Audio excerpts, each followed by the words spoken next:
everyone. Welcome to Beyond Marketing, the podcast. I'm Maira Genovese. I'm the founder and CEO of MG Empower, a global integrated market agency. Social media is evolving fast, and a few people understand its future better than today's guest. George Bacon and his team have built a media empire, managing pages like Great British Memes and The Girl page without ever being the face of them.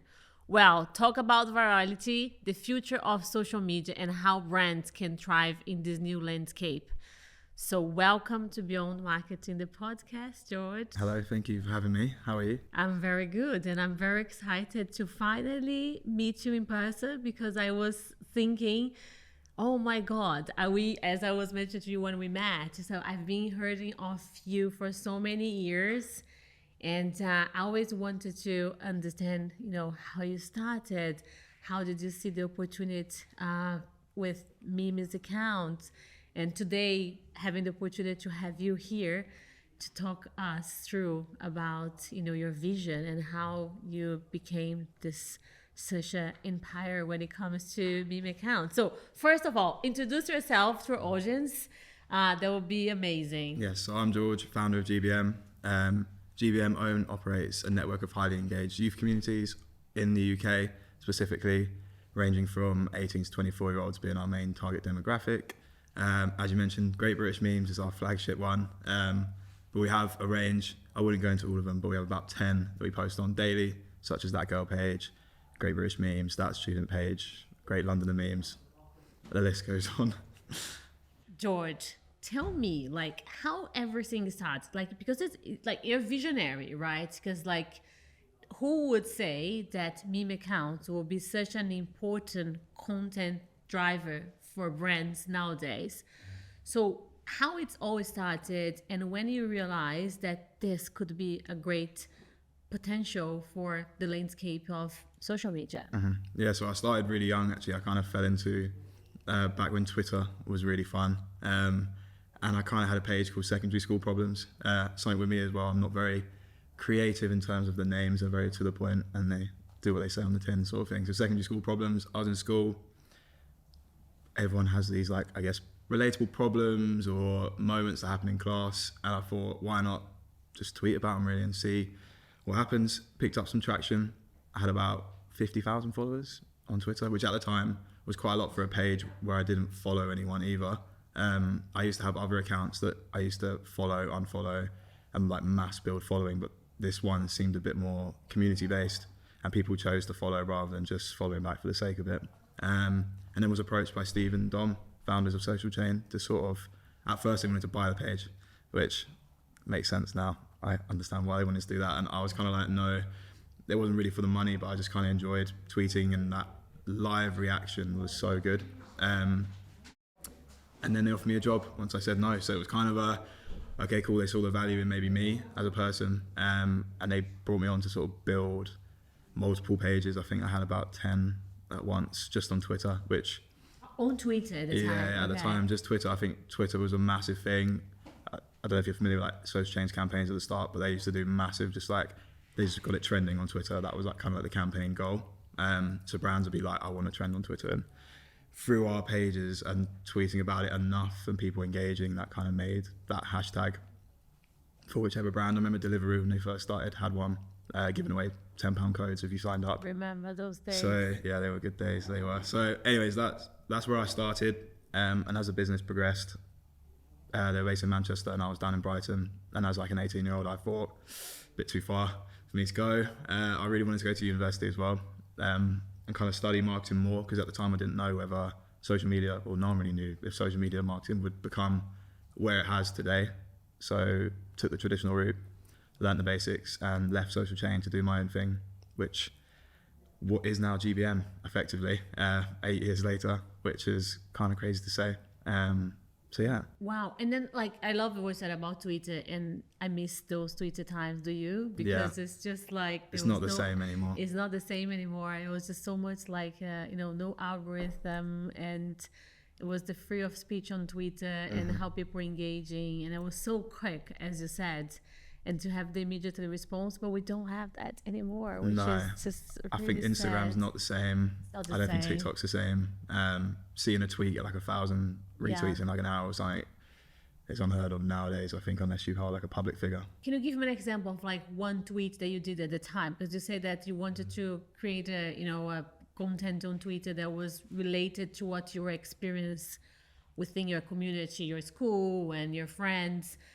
Do you remember one of your Twitters that you Yeah. said, "Wow, this is actually can be a thing"? So I remember so this was probably a couple of years into social chain, and I had like my designated pages, and I had a page called We All Know A, which there is already an American one, but there was a gap in the market for a UK one.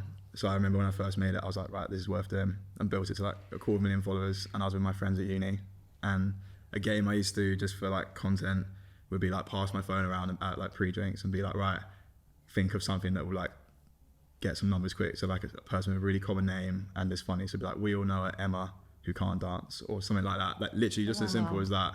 But obviously from a brand's point of view, you can kind of tie that in with literally anything, which kind of where Great British Memes and That Girl page came from, because Interesting. those pages you can kind of work with anyone. We're very particular with now what brands we want to partner with, but it leaves a wide scope of brands, from apps to food products to services. So yeah, I'd say that was the first moment I realized, okay, there's more than this. Just a bit of fun. And then when you left social chain, when you start your own business, you were still a Twitter, or Instagram was already So a thing? at that moment, Instagram was changing from, because it was in my second year, so I would have been 19, but I remember the pages like Great British Memes, Archbishop of Banterbury, I'm Just Bait, these were all slowly starting to build like a following on Instagram really quickly. Like I remember our growth was something crazy, like 50 to 500k in a year, to like 1.2 million to like 2, and then over the last couple of years it's been about 200 to 300k a year. But yeah, those 2 years of like people were using Instagram not to follow their friends anymore. It was kind of, in my opinion, I think it took away the audience that Twitter had. Like people still use Twitter, but no one was like creating content on Twitter. It just moved over to Instagram.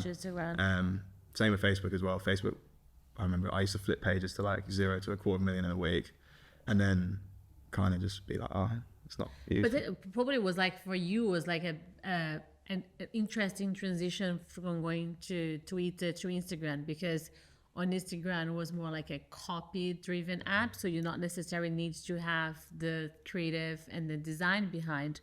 So how you managed to do that transition and continue to be relevant into a new platform, right? Because then on Instagram, it's like you didn't know if you would be the same engage and the same level of interest of people that were having on Twitter. So how that transition happened? At first it was kind of hard because there was no formula, and I think the pages kind of set the way for everyone else to be like, right, this is the way the content's going to go. Obviously reels weren't a thing for ages, so it was very much still images, screenshots, that was like the content to start with. Then like funny videos became a thing, but with video content as well, you've always got to be careful like copyright and stuff. So it was a place that I didn't really want to touch, and I just kind of stuck to my guns and was like, we're going to stay still form for pretty much until reels came in. We didn't really touch videos. It was just something that when we were working with agencies and stuff, it was something that they kind of warned us against.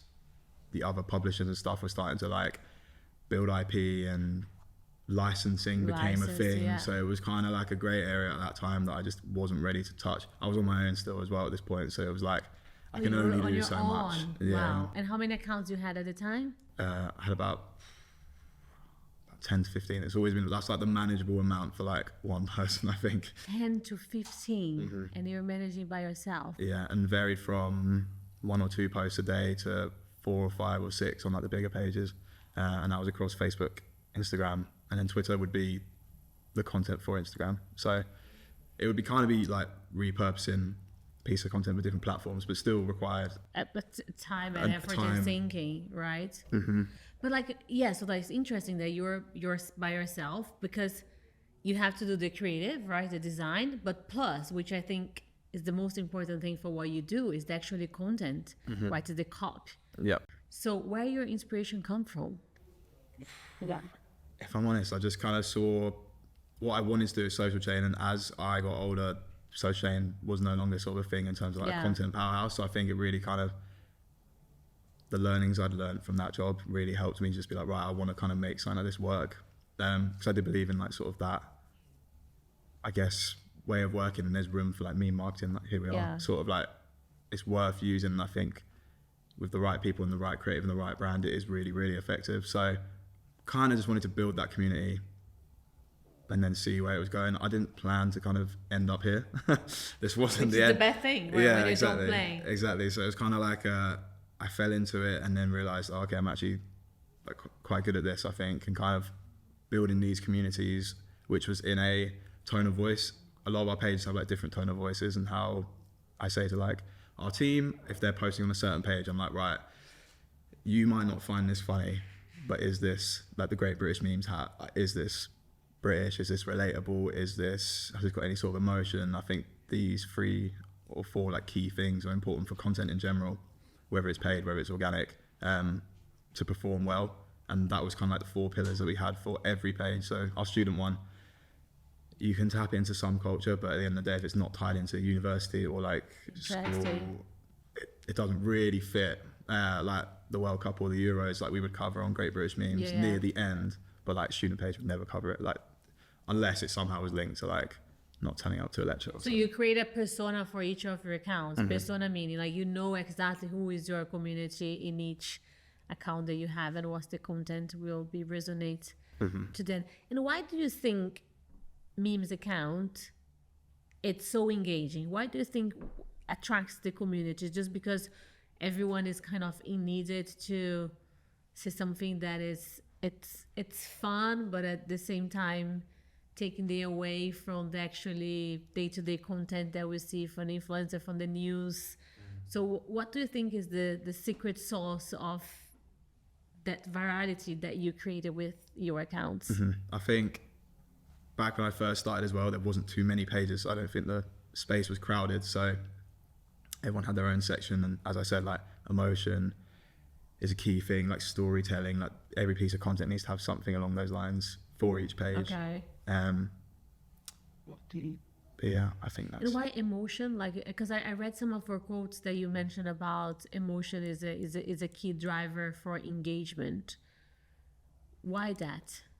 I think, especially just in a normal piece of content or a branded piece of content, like people want to sort of read things and either relate to them or be like, oh, that happened to me then, or I can relate to that, or I can't. At the end of the day, you can't please everyone. Yes, however, when creating pieces of content or posting piece of content, if I can be like, oh, okay, I could relate to that maybe a year ago, or I'm going through something like that right now, I'm sure there's others who are also in the same boat. So I think that's very important. And then like, because the amount of content that you guys created are very impressive. Today, I am assuming you have a team behind, right? So how many people you guys are in total? So now there's 15 of us, 7 full-timers, 8 freelancers who work. And how many pieces of content do you guys produce per day or per week? Per day is piece of content going out across every platform is well over 100, maybe just shy of 200 pieces of content. It's like a machine of creating content, right? But what's the most interesting thing, because you don't see faces, right? It's just... Yeah, we tend to stay away from faces. The only thing now with the new addition of like TikTok and Snapchat, we kind of integrate faces with like Vox Pop interviews. They're the only... Okay. However, we have presenters, which we're trying to like build into some brands, but not all. And I think for the beauty of what we have is like, there is no face. It's just like you recognize the logo or you know the name, which I think is way more powerful. It's way more powerful. It's just, and where do you think the industry is going now with overall, like with the content and also with all these changes from, you know, Meta and now Twitter that is no longer Twitter, is X and it's not the same thing. And then we see other social platforms trying to be Twitter, like Blue Sky. Yep. Do you have Blue Sky? I've tried it. It's not something we're looking to like implement in our strategy. I think we've got enough. we're on everything from like Reddit to Snapchat to YouTube to Instagram to Facebook to TikTok. I think 6 is enough as a business point of view as well. I think you can actually do like too much, and like again, we're only a small team in comparison to. But if Blue Sky become a thing, then you're probably gonna have probably to. Would, yeah. But I think for now, as what it is right now, and again, my original origins, loyalties, I guess, lay with Twitter. So it's kind of one of them ones where I'm so you're still driving content on Twitter. So you still have your community going stronger there, even with all the changes. Some, but it's also just really good platform to source content. Yeah, it's true. That might change. Depends. I can't lie. With the structure of like social media platforms, it's hard. We're keeping on top of it every day, but like for now, Twitter is fine to source content. Okay. There's a lot of stuff that like we have to go through and kind of like sift through, and it's definitely a lot harder than it used to be. Because I remember I used to just go on my personal account and like help source content. Now, because I don't use it too much, my feed is just stuff that I don't really want to see or is relevant to the page anymore. And I think that's really important to like with every platform is to use the app all the time. Like it really does reward you. So now I don't post that much. So my Twitter's fine. Yeah, it's really, I'm just. And then like every time like you guys creating content, do you think when you're creating and thinking about copy, and do you think you on your strategy has an element of okay, if you're creating this, the objective is to be content that's gonna go viral, or the virality? It's more organic. If happens, or there's a strategy behind your content that you're creating that because you want to go viral. With organic stuff, it's more very much like the tone of voice of the page. So like, does this piece of content fit the tone of voice of the page? For branded stuff, there's a bit more of a strategy behind things, and that kind of taps into the storytelling, the emotion. Being like related to this, or like the humor, which again, I hate the word meme page because we're trying to get away from it, but I feel like our communities that we built provide humor majority of the time. And I think that's really important to then tap into the chance of going viral or reaching as much people as possible, I think, because we do actually guarantee like a certain amount of organic impressions just because we know our audience, and there's like a certain bar that I'm very confident that we can hit if creative and the brief allows us to sort of be as, I guess, creative as possible, really, to sort of tap into that. With TikTok, we've noticed there's I can't get too much away, but there's a little formula we have, and we've noticed that like faces get picked up. So you might see the same face on your TikTok all the time, and there's a reason why, because that particular person has hit the algorithm X amount of times, or like there might be someone's TikTok account you find and they've got 100k followers, but every video's got 1 million views. And the kind of reason why, if you go through it, you won't really see too much of a strategy, but like people's faces just get picked up. The engagement might not be the highest. Yeah, and like we've had videos, like we just went through some strategy this week, and a certain type of video got at least 200,000 views on a page, but like the engagement rate was about 1.5%, which I was like, ooh, that's a bit low. But then you have the views. But then the views are there. But then there's a post that's got 400k views with 80,000 likes, which the engagement rate on that is like just under 20%, which is crazy. But like it's completely different to the other piece of content. So I think TikTok's a really good one where we use it as a tester. Okay, interesting. And the TikTok is like, is there any platform that for you guys are the predominant platform that you focus more than the others, or the attention is equal? With Instagram, is probably our main, which then feeds off to Facebook with the stills, TikTok, and then the best of the best make it to Instagram as well. So it's, like I said before, when I was doing on my own, I was making content for Instagram, but I was tweeting it, which also counted as a tweet then for the day. Just testing if the same content will resonate. Same with Facebook as well. Like we'd maybe put a still on Facebook. If it did well, then maybe we push it to Instagram because clearly it's worked. If not, then we just stick to our guns, and kind of Facebook and Instagram are two different audiences as well. Like our audience is a bit older on Facebook across all the pages, which is just naturally, I think, what Facebook is.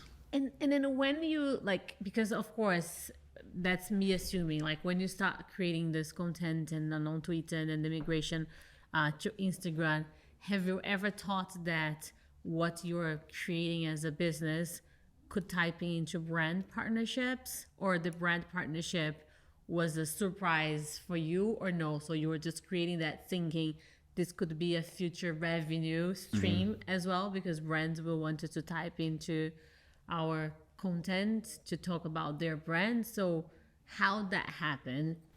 I think at first, when I first created the pages, there was kind of that thing of I can't go and continue this for social change, so I'm gonna do it for myself. There was no revenue. I was at university as well, so I kind of didn't need that revenue stream. I was just kind of there to study. Surprisingly, had a lot more spare time than I thought. So obviously, more time came. I could put more F&C's pages, which I didn't think would be any possibilities for brand partnerships to start with, until agencies used to reach out and they'd be like, we have this creative, how much for a post? It was very transactional. It was kind of here's the content, how much, and then whatever, you negotiate, and then cool, you post it. I had no kind of share in the creative, I didn't get given a brief. It was very much here's the page, here's the post it sort of thing. Then I left uni and I kind of took control back of that, and I think realizing that you can use the creative to kind of then build something for the page that actually fits the page is way way better. Very smart.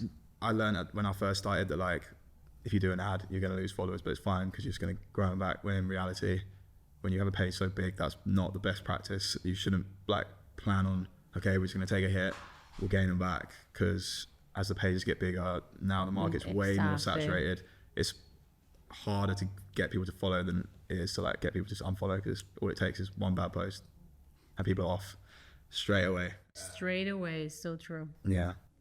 And then because we worked a lot with you, and then all that transparency, you are one of the accounts that drives the most engagement and downloads and sales for one of our clients. That's why we keep repeating. But I think that's what you said, that because now you have the ability to create the content for the brand that is aligns with your community and aligns with what you think is going to engage. I think that's your secret sauce when it comes to brand coming back to you, because we see the numbers that you guys generated on behalf of the brand, and it is very impressive. Mm-hmm.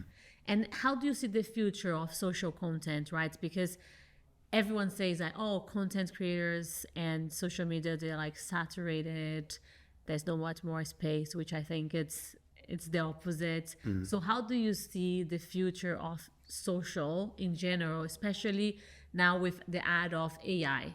And you guys are thinking about how we're going to type into AI, or are you already using it? We use it for some stuff, but in terms of content creation, I really think you can't beat a human doing it with emotion as well. An AI has no emotion, whereas AI has no emotion.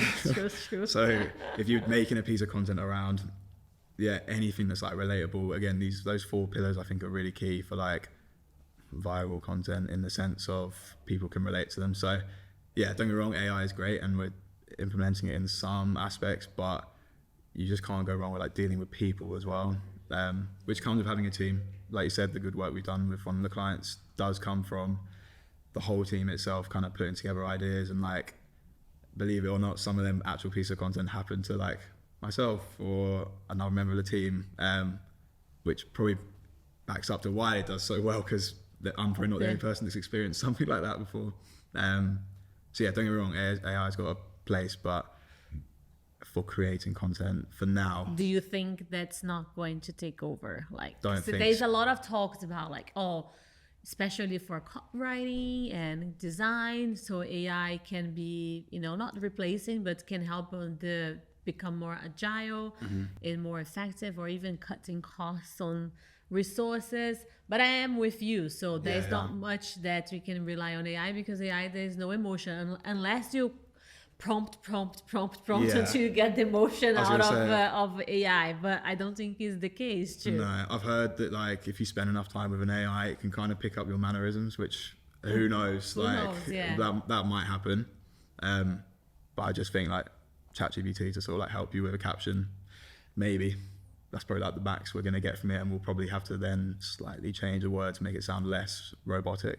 Because it's how you work, right? Because sometimes when I am using ChatGPT for my own social content, sometimes I go and then I have to prompt and then trying 5-6 times, and I still have to then rework. Yeah, And I was yeah. like, but is this actually being effective? Because if I am here trying to prompt a caption Yep. and then keep back and forth, and in the end, I have to rewrite some of the stuff, is actually being effective and agile and efficient. Yeah. That's kind of like a question mark. Yeah, I think that is the case, but also, yeah, if you've got nothing, I feel like it's a good start if you have generally nothing. If you're sat there, pen Yeah. to paper, nothing's on there, it's a good way of being like, what would someone else say?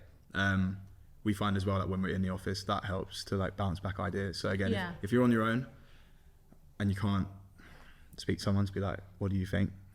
AI, I feel like it's a good one to be like, okay, cool, I agree or I don't agree, or oh, I like that, but I'm going to amend this and make it more me. Because I see a lot of AI stuff on like LinkedIn and all that, and you can kind of pick up, if you use it, you can see if you see it, you know what I mean? So like you're scrolling, you're like, oh, that's a bit of an odd word. So yeah, I just kind of tend, for us anyway, just keeping it, I guess, GBM tone. Yeah, it's kind of keeping the same tone of voice, but also the human element behind the copy, which is in the end is the emotion. Yeah. Right? Because it was interesting to ask this question because you guys create so much content. I was like, maybe they're already using AI to drive more content, but it's interesting what you said because it's so true. Because I think creating content is something that AI will help and is already helping, but I don't think it's going to be able to take away from the humans, the real people making the thinking. Because it's all about the critical thinking, right? So AI can be as good as you can prompt to help you with the thinking. But yeah, so it's an interesting kind of, to see where this is going to take us. Yeah, because I've seen it's like dipped into like influencers, and now there's like AI influencers. A lot of AI influencers. Yeah, I tend to stay away from that side of social. So I'm a bit like, I hear about it, I'm like, cool. I feel like I wouldn't get fooled.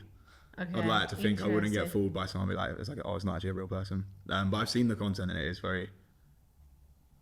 it's cool as a consumer to consume it, but I just don't see how it would fit within us. Yeah. But it's just nice to acknowledge, I think. I was at South by Southwest this week, and there was a lot of talks about like the AI influencers, AI avatars, and the amount of the tech companies that were there with their pop-ups or both presenting their technology with its talent agency for avatars. So I wanted to see one guy that he was there with his booth, and he has a roast of talents, AI talents, and different languages. So there was like, oh, we have AI influencers that can create content in Portuguese, in Chinese, in English, and I was like, oh my god. So basically they're like a tech company that they're creating many influencers as AI avatars, and they're now approaching agency and a brand and say, okay, this is our portfolio of talents, and you have, and they adapt their content within the culture relevance of where like there's one AI avatar that is based in California, in LA. So all the content is around the lifestyle. I was shocked. I was like, wow. Yeah. And I thought the same as you, like, yes, maybe we'll have an impact for brands to use, but as us, I don't know. It's a type of content that I'm not sure if I would. No, as if humans, I would consume. Yes. Yeah. But no. But where do you see the future now? Like, do you think it's like the type of accounts that you create, the meme accounts, is something that's going to continue to, grow? Do you think that's continue to be relevant in the future? Do you have any plans from the future that you think that you're going to have to shift or add into your strategy? I think it's hard to tell just for the next couple of years, just because of everything changing. Yeah. I think video content's sort of here to stay, and whether or not there's a lot of like more publishers like popping up, which I think people at the end of the day will like choose to trust their publisher. Obviously like old media, like news outlets and stuff are kind of not irrelevant, but like people aren't getting their news from them anymore. So it's kind of like, who have I followed, or maybe who have I known about for the last 5-10 years growing up, and who do I trust, who hasn't tried to sell me some dodgy product, or who's posted some fake news for like clickbait, which again, sort of at GBM, I believe like our like pages and stuff have kind of stuck true to themselves, and we haven't really done that. So I think we don't want to go down that route right now. Like the publishing route is not where we want to go down. Like we'll cover stuff that publishers will cover, but like we're not here to tell you your daily news. We're here to give you like some light-hearted relief, and keep the humour, which I think there's not many of them out there anymore. But so I think we all need a little bit of humor, yeah, right? we do. Especially nowadays. Exactly, just a light-hearted relief to be like, oh, that's a funny video, or I nearly did that earlier. So that's our plan, and I think again the platforms won't change. X is the only one I'm slightly concerned about, but we will see, because like you said, blue sky is there, so there's always a backup. But I think TikTok, Meta, YouTube as well, especially, is something we really want to look to go down. I've noticed like longer form content and like longer form creators have started to pop up again from doing longer videos and more raw content rather than like a really polished like 1 minute asset of their day, they're literally like a daily vlog. I feel like longer videos are coming back in. It's coming back in, especially when I first started, you had the YouTubers like Alfie Days, etc., who were pumping out 1 video a week on their main channel, and then daily vlogs that were like 20 minutes, 25 minutes long. And like I used to probably set aside an hour to just like watch some stuff, especially with TV changing as well. So I think, there will be a shift to YouTube. I think it's already started. It's just how us at GBM kind of like do that correctly is the challenge. But you're gonna have to play into the video, right? So to become relevant. And a lot of like original content as well in terms of long form. So that may involve utilizing and leveraging people that we know through our Instagram page to be like, do you want to come be in our like YouTube video? That's good, there's a lot of ideas. I feel like in the next 6 months more will come, but that also requires manpower. And as a small company, we only have a certain amount of people to work with, but we're expanding, which is nice. So it's good. It's just like you have to evolve as the industry evolves, right? Because like even like for us, we started as an influencer marketing agency, but now we're integrated marketing agency. Why? Because a lot of our brands, they just wanted to go beyond social. They want to do IRL events. So we needed to now, when they're creating strategies, like how we evolve from creating content, engaging with influencers and creators to create content on social, but now how to engage those talents in an IRL experience. So it's just like following what the industry is evolving, because we as a human, we are evolving, right, as well. So like I think especially like communities on social, they are changing the demand as, as the time. They want more, but also I think this is like everyone talks about, have to be authentic, and it become like a cliche. The content needs to be authentic, needs to be real, needs to be, but it's true. Like I think we wanted to see content that sounds more authentic, more real and fun, the humor, right? Because I think the word is needed. Yeah, it definitely needs to be like not everything is sunshine and rainbows. Like everyone has bad days or bad moments. Which I think was definitely lost, and I feel like the influencer like tag has been slightly tarnished with like living the perfect life, which isn't not necessarily true at all, because everyone is just human. It's true. And mental health on social media, do you have a view on that, like how social media is affecting or can affect? Because we talk a lot about especially the young generation, like the Gen Z, but also Generation Alpha and etc. So do you when you think about content, do you think about, is this helping or this is actually gonna make it worth? Because mental health is something that we, especially the ones that are creating content, we need to take in consideration. 100%. For the stuff we post as well, we try and keep it as like lighthearted as possible, especially along with like all the guidelines, like the meta guidelines, etc. We don't want to like step on them. So in terms of content we post and distribute, it's very like lighthearted, no like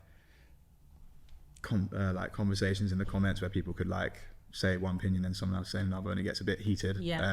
So again, like CRM, like keeping on top of comments is like another thing. It's not only posting it out into the world and let it get its numbers, it's also being like, hang out, like our audience is not fighting in the comments, but they're having a debate that probably no, it doesn't look good for anyone, and this is not the conversation we wanted to spark.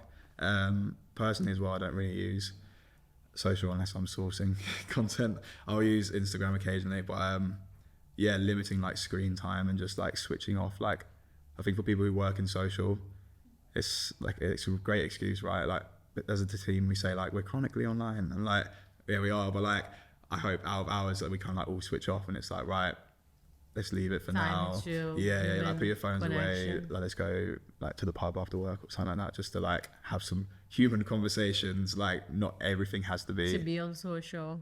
Yeah, so I think it's hard, and you can get stuck in it because like there's that fine line between like I'm enjoying, especially if you're starting off in the industry, you want to embrace it all and take it all and like absorb as much as possible, but then there is like a fine line between like, okay, there's more to life, maybe like just taking it off. Yeah. Interesting. George, what an amazing journey. What is amazing what you have created. And again, we are like biggest fan, and I was just very excited to hear about, you know, how you started and how do you see where, you know, the social content is going. And thank you so much for being here. And is there any plan to do more accounts on Instagram? So do you have we're always making new accounts? So okay, we'll keep an eye on it. There's a couple new ones that have popped up, but yeah, you'll see coming out in the next month or two. Wow. Okay. So there's no stop. So there's an opportunity for a new account. Yeah, there's forever new stuff that's popping up. Like there's running nowadays. That's a new trend. So you might see a running account soon. Who knows? Amazing. Because the sport is a big thing. So a big thing now. Like, and I think for this new generation that's coming, like health and like healthy wellness is kind of the direction I feel like everyone is kind of it's going. Yeah, rather than just drinking. I think we're leaving that stage. It's a stage with just so many no alcohol drinks, right? All right, thank you so much, George. I could stay here forever, guys, because yes, I'm so fascinated about what George has created. So I hope everyone that's listening to us today have, you know, discovered the man behind all the meme accounts here in Britain. And if you're not following us, please make sure you do on Amazon, Apple, YouTube, and Spotify. And George, thank you so much for taking your time, because I know you're very busy creating so many content for us to have the humor in our life. So I appreciate the time that you've been talking to us today. Thank you for having me. It's been welcome. Great. Yes. Thank you so much. And I see you guys. Thank you for listening. And I see you on our next episode. Thank you so much.